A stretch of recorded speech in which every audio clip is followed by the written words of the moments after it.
See, I mean, just so you don't think I'm getting voodooed or something here, I'm going to be talking positively about the New York Times because they're talking intelligently, reporting brilliantly on the oil spill down in Louisiana. We know the oil spill is going to be bad.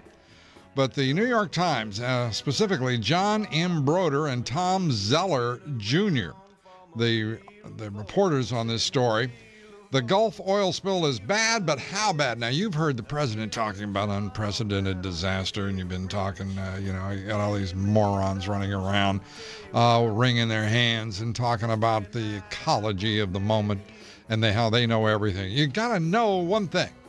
If they're on the left and they're all about the environment, they know everything. There's no sense of proportion. There's no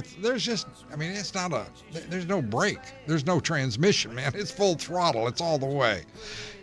New York Times. Some experts have been quick to predict, they write, apocalypse, painting grim pictures of 1,000 miles of irreplaceable wetlands and beaches at risk, fisheries damaged for seasons, fragile species wiped out, and a region and an industry economically crippled for years.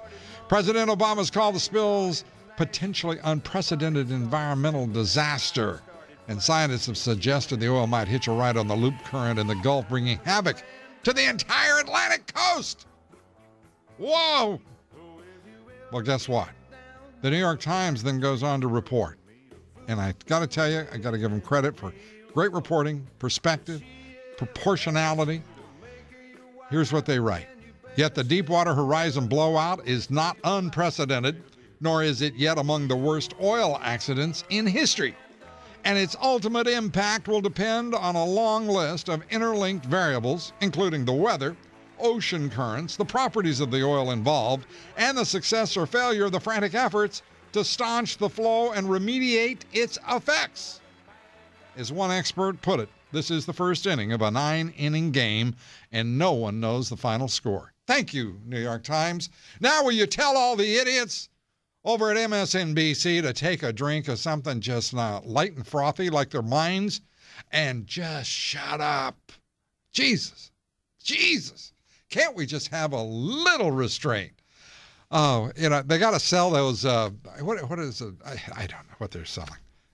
I know one thing.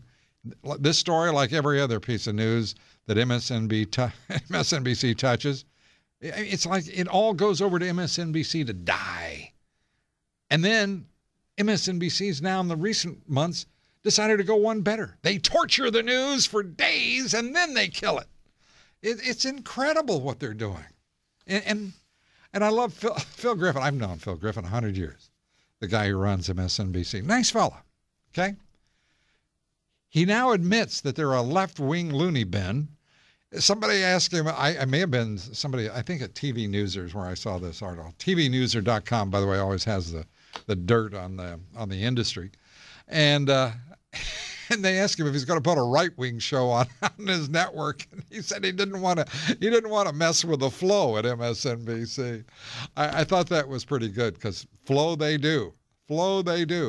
It's more of a septic flow, but it's a flow. You got that.